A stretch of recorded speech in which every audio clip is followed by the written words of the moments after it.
Bonjour Hassane Madjab, merci d'être avec nous cet après-midi sur RT France. Alors les discussions au siège de l'ONU peuvent-elles déboucher sur des décisions concrètes sur l'avenir du Golan ? Je ne le pense pas parce que il existe déjà des résolutions. Donc revenons à la résolution 242 donc du Conseil de sécurité de l'ONU qui rappelle que le plateau du Golan, qui a été pris par la force durant la guerre de 67 et annexé par Israël donc de manière unilatérale en 81, demeure toujours une guerre syrienne, enfin une terre syrienne. Et du coup je ne vois pas qu'il puisse y avoir d'autres résolutions du Conseil de sécurité, surtout que les États-Unis possèdent un droit de veto. Et on est face à une pratique donc de Donald Trump qui démontre toujours une certaine imprévisibilité, mais dans le même temps, il fait un double cadeau électoral au Premier ministre israélien Benjamin Netanyahou à la veille des élections.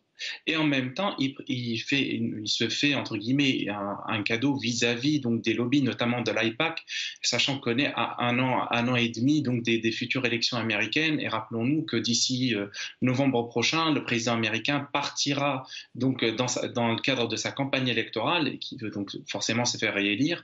Et donc normalement, donc l'appui donc des lobbies, notamment de l'AIPAC, est un appui essentiel. Alors, quelle est la marge de manœuvre de la Syrie, selon vous, face à cette décision américaine ? Disons que la marge de manœuvre, elle est ce procédé ou cette adoption donc à sa position américaine a offert clairement un cadeau à la Syrie et ses alliés, donc à savoir l'ensemble des pays faisant partie de l'axe chiite. Désormais, le gouvernement de Damas peut réclamer entre guillemets sa position comme étant faisant partie des forces de résistance, de l'axe de résistance entre guillemets, et aussi sur le fait qu'il est nécessaire de libérer le plateau du Golan, que ça soit par les négociations politiques ou encore par la force militaire, tel qui s'est passé donc en fait au sud Liban. Et ceci va aussi donner l'argument aussi à Téhéran de retrouver une sorte de justification pour ses troupes présentes en Syrie. Désormais, les Iraniens peuvent dire que comme la situation est toujours instable au sud syrien, le retrait des troupes iraniennes peut être ajourné comme c'est le cas des troupes américaines. Et comment interpréter dans ce contexte les frappes aériennes israéliennes qui ont eu lieu près de la ville d'Alep hier visant des entrepôts de munitions ? Alors, concernant les frappes qui se sont déroulées hier soir, dont certains parlent qu'il s'agit des dépôts de munitions, d'autres qu'il s'agissait d'usines de fabrication des missiles Fajr 5, ces dépôts appartiennent aux forces de gardiens de la révolution iranienne. On est toujours dans le même cadre des procédés israéliens qui visent, donc, entre guillemets, à viser Téhéran et son influence au sein de la Syrie. Le but donc d'Israël était et restera toujours le fait de couper donc l'axe Téhéran-Beyrouth et en même temps donc d'essayer de diminuer donc l'influence de Téhéran sur le sol syrien. Et ce n'est pas la seule on n'assiste pas à la première frappe israélienne sur des dépôts de munitions ou encore sur les centres de recherche militaire ou encore sur les usines de fabrication de missiles.